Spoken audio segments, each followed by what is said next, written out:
This is Webster Tarpley speaking to you from Washington, D.C., and it's about 3 o'clock in the afternoon on Good Friday, the 3rd of April, 2015. So this is our Easter and Easter week edition. Now let's start from a relatively promising development, and let us always remember that the essence of the Easter holiday is world peace, right? This is the political import of the holiday as I've always seen it. So world peace, where do we stand on this? Well, we have the Lausanne Accords approved this week. And with these accords, this preliminary agreement, this framework, whatever it may be called, we have taken an important step towards the pacification of the Middle East. And this is a huge issue which certainly gives us at least cautious reasons for optimism. Now, we don't need to go too much into the technical details, right? The goal of this from the imperialist point of view is to prevent Iran from developing the full nuclear fuel cycle, to attempt to interfere with that, to delay it, and so forth. And remember, anybody who talks about the capability of building a nuclear weapon, if you're trying to deny somebody that capability, then you're essentially saying you will remain backward, underdeveloped, poor, wretched, miserable forever. And that is just not a decent position. It's an absolutely untenable position from the point of view of the progress of human civilization. Now, if you want to say we're going to prevent you from getting a bomb, well, that, I guess, is slightly different. But remember, the nuclear proliferation, the cat is already out of the bag, the genie is out of the bottle. The Israelis, of course, have about 500 plus nuclear weapons. They have a nuclear missile submarine, or two of them. They have a second strike deterrent. They have all this stuff, and they wish to deny this to Iran. So, of course, there is an element of double standards, hypocrisy, and all the rest. But what we now have is this agreement that the Iranians will, for example, limit the number of centrifuges they have operating. They'll cut that by a third. They'll stop enrichment in the Fordow hardened underground nuclear facility. They will, among other things, dismantle or partially dismantle the heavy water reactor that they had been using as a research reactor to acquire a stock of plutonium and similar things, so that they'll also submit themselves to a robust inspection regime. According to some accounts, the inspection regime is more vigorous than the one accepted by the United States and the Soviet Union back in the 1980s for the strategic arms reduction talks, the START, as well as for the other disarmament treaties of the late Cold War, such as the treaty to limit medium-range and shorter-range nuclear forces in Europe. So, the only question I would have about this is whether this goes even too far. It is certainly the case that any honest observer who had been watching these talks, and that's again the P5+1 and the European Union on one side and Iran on the other. So it's China, Russia, United Kingdom, France, United States, Federal Republic of Germany, and European Union, and Iran on the other side. So they're going to limit enrichment. I don't think they have crossed any fatal lines. In other words, the Iranians have not compromised the inherent absolute right of the of Iran and everybody else to have the peaceful uses, atoms for peace, peaceful uses of nuclear energy. But we'll have to see this as it comes out. And remember, we have had Mogherini of the European Union read out the accord at Lausanne University on yesterday, and we've also got this fact sheet, right? It's called it's the State Department summary of the Lausanne Joint Comprehensive Plan for Action regarding the Islamic Republic of Iran's nuclear program. Now, the Iranians already say that this is not accurate and represents spin, but it is certainly a very promising step. Actually, the one public statement of participant that I think gets closest to the essence is, ironically, German Foreign Minister Steinmeier, who says this is a big, decisive step forward. However, the framework agreement has overcome obstacles that had stood in the way of a deal for a decade. And Steinmeier goes on, if a final agreement is achieved, it could, in my view, not only pave the way for a solution to the Iran conflict, but it would be the first and only conflict in the Middle East where we will have achieved a de-escalation. It could therefore provide hope for easing tensions in the region and between Iran and the Arab states. And that's also the Russian view. Russian Foreign Ministry says the deal can help the security situation in the Middle East, in part because Tehran can now participate more actively in efforts to solve conflicts. Now, inside the P5 plus 1 plus EU negotiating group, the most intransigent, the most intractable and truculent was Fabius, French foreign minister. Netanyahu had signaled to him, hey, Fabius, I agree with you more than anybody. So the Fabius has been, I think, grudgingly forced to swallow the agreement. Hollande, the same thing. He says France is going to be watchful to make sure Iran does not have access to nuclear arms. Even the British, well, of course, Philip Hammond, the British Foreign Secretary, is going to say this is more than we thought possible 18 months ago and a good basis for what could be a very good deal. Now, he's got to, of course, Hammond has got to say something good because he's facing an election now in about 33 days. Now, one of the things with the deal that is notable, it goes on longer than was thought. Certain features of this, there are a couple of features of this deal that last for 10 years. There are more features that last for 15 years. There are other parts of the deal that go on for 25 years, and some of them are eternal. They are indefinite. They just go on and on and on. Now, what does this mean? I think one of the objections of the reactionary Republicans, right, the warmongers, that party of warmongers, bigots, speculators, stoners, and reactionaries, is that they want to have the ability to shake up the world from time to time by pulling the chain on this Iran issue.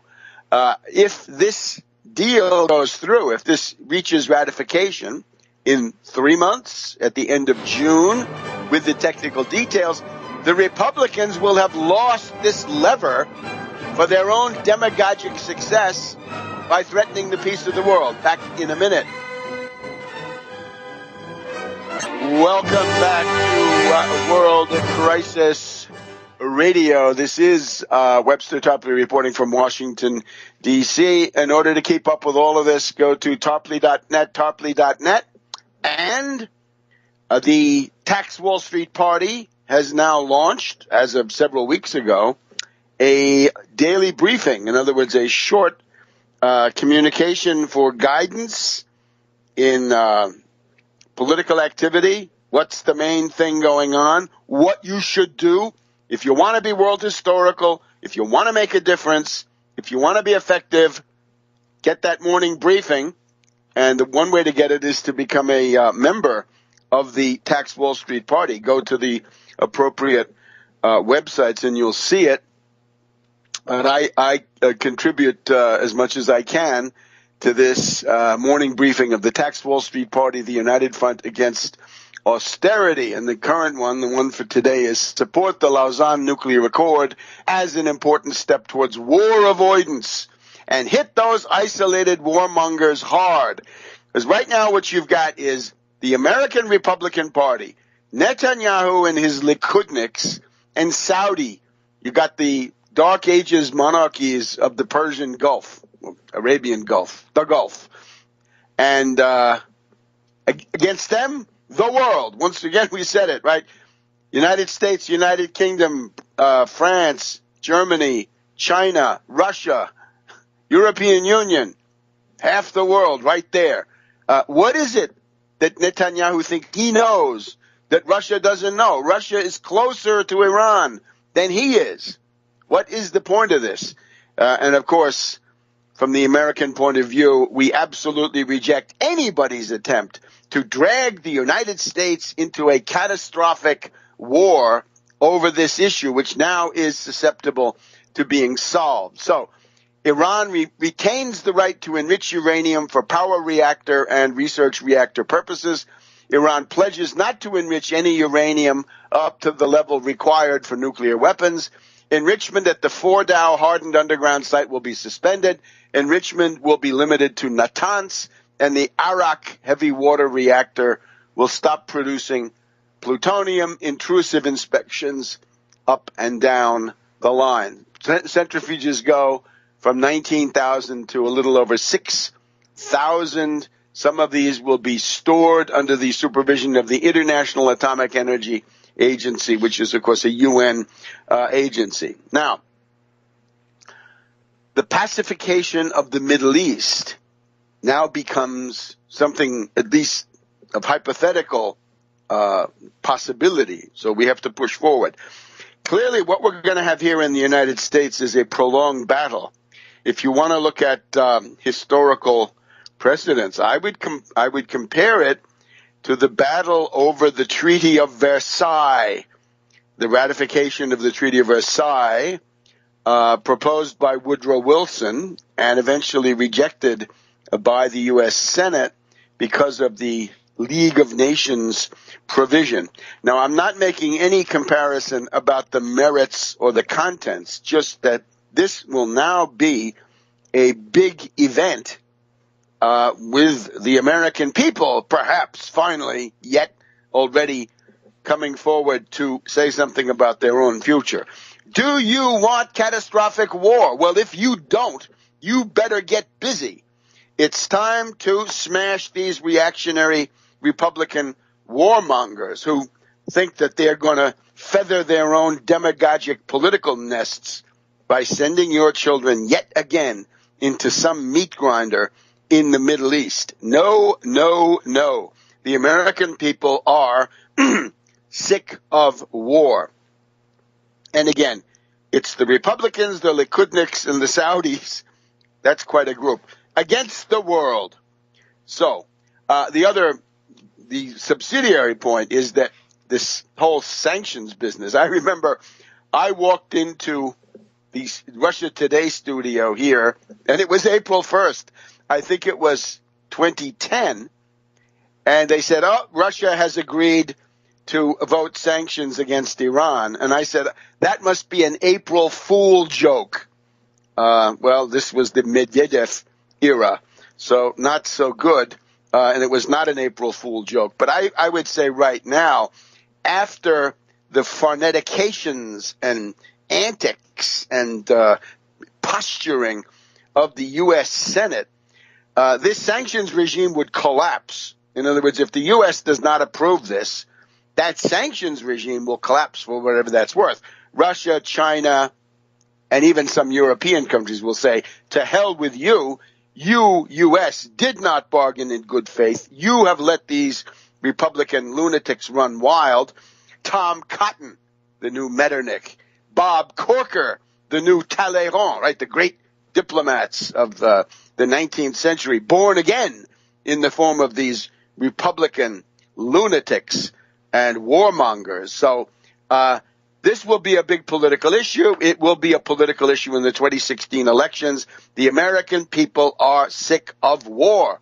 And anybody who gets in the way of that, I hope, will pay a terrible political price. They should be sent to Limoges, as the word used to be in France, right? You should be sent out to retirement village, out to pasture. If you don't support this deal, then you are on the wrong side of history.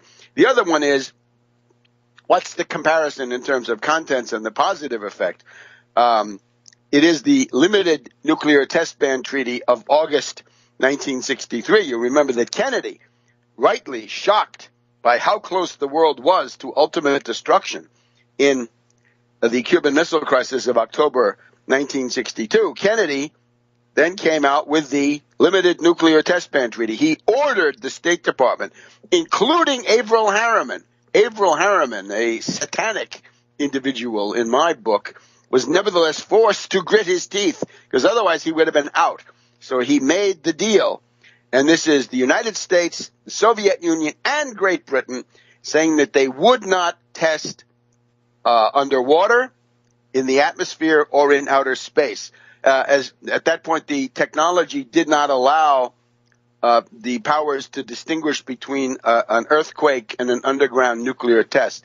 But as soon as that was refined, then indeed it became a comprehensive nuclear test ban treaty. So August 1963, the Limited Nuclear Test Ban Treaty by Kennedy. That's the same summer, of course, a couple of months before, Kennedy had given his landmark détente speech at the American University graduation, summer 1963.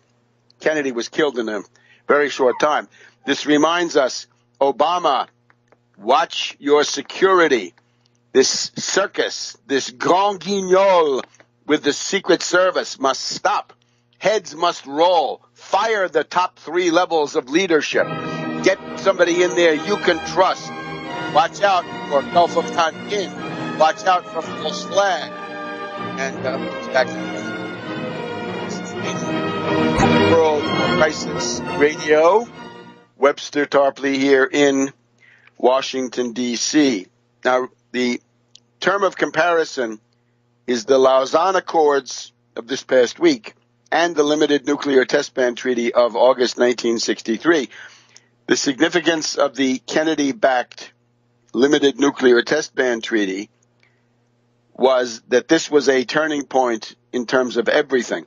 In other words, we essentially went from a world careening towards confrontation to a world where tensions began to relax slowly but surely, despite various moments where things went into reverse.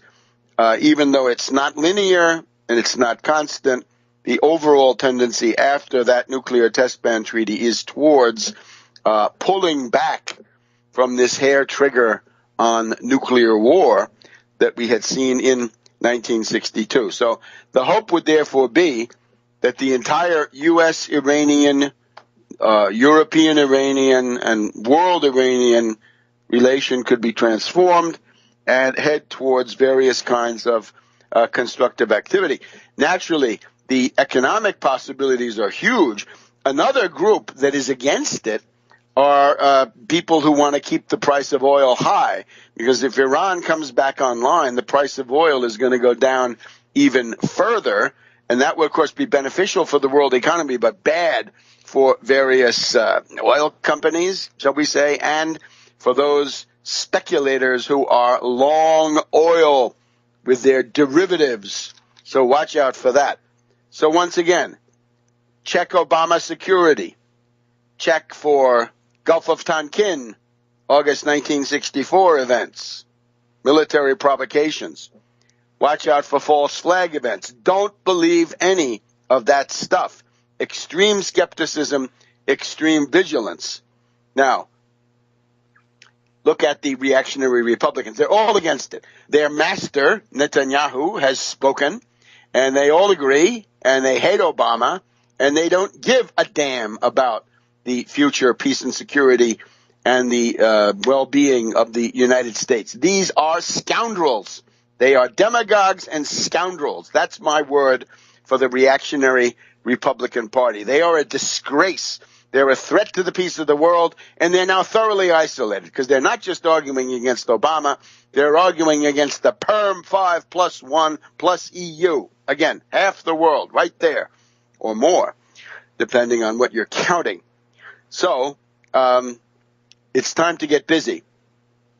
And in particular, people who are considering running for office, this is an issue to run on. Remember that economic development, economic prosperity, and peace go together. If you insert war into that equation, as LBJ found, you can't have guns and butter. You will have guns or butter. Therefore, you will have guns. Therefore, no butter and economic decline. So push hard on this issue. Now, with this, it's also interesting, Obama, since he had nothing more to lose politically, has moved to normalize with Cuba, moved to normalize with Iran. Now, Obama, fire Newland, fire Rice, I would say, and get moving on normalizing with Russia over Ukraine. Why not? These are the Lausanne Accords. I don't want them to become the new Locarno of the 1920s, right, which was an attempt to secure a peace order, but which failed because it was sabotaged. Now, in the Middle East, the fall of Tikrit, this is a turning point. It is a watershed. The myth of ISIS invincibility is gone. The entire Anglo-American Wurlitzer, right, the propaganda apparatus of our dear friends in Wall Street and the City of London, had been attempting to build up over a year or more the idea that ISIS was invincible, that they were supermen with magical powers, sophisticated, formidable, oh boy. But now we see it's a bunch of nonsense.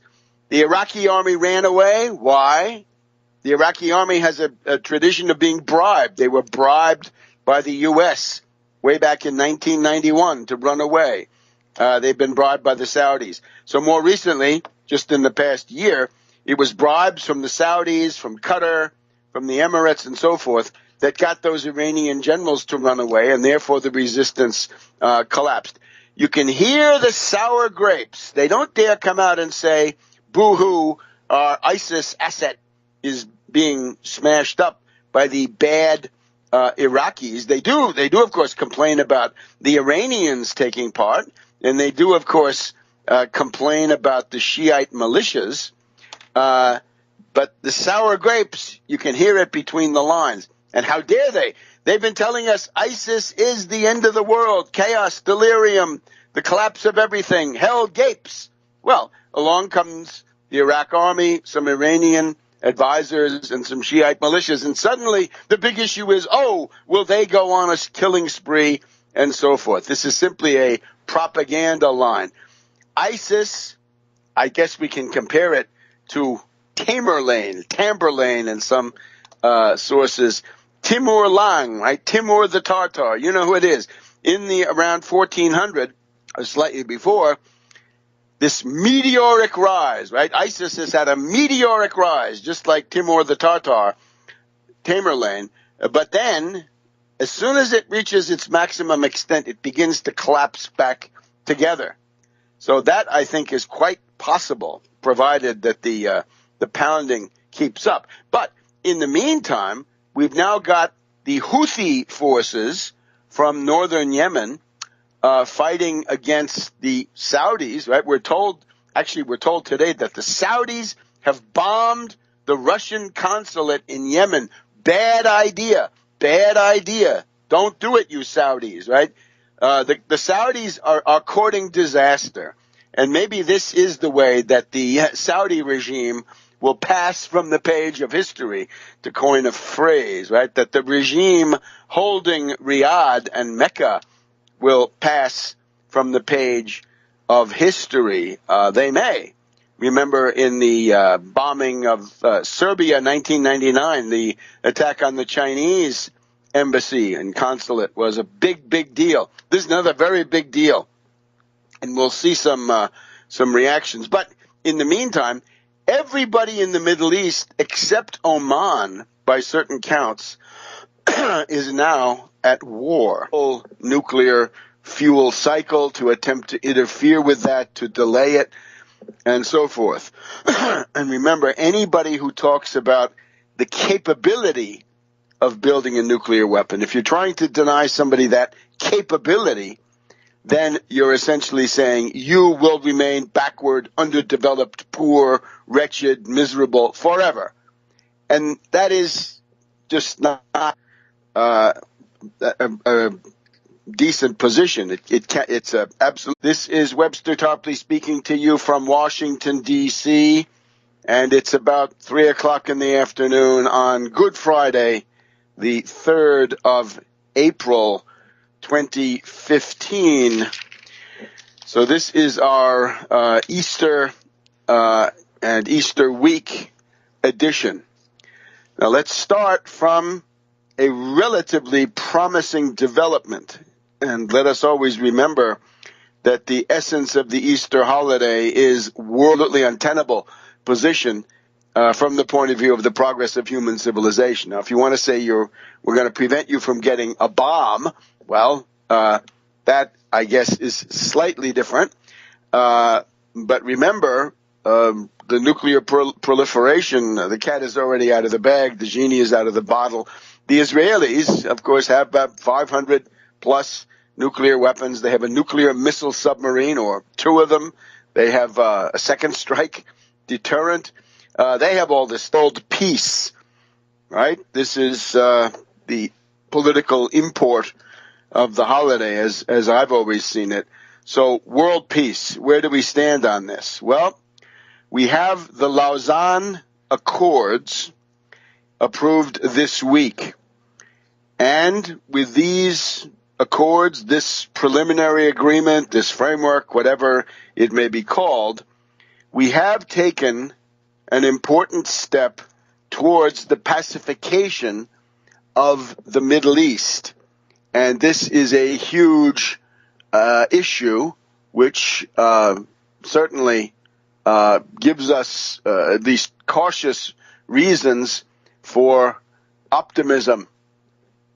Now, we don't need to go too much into the technical details, right? The goal of this from the imperialist point of view is to prevent Iran from developing the full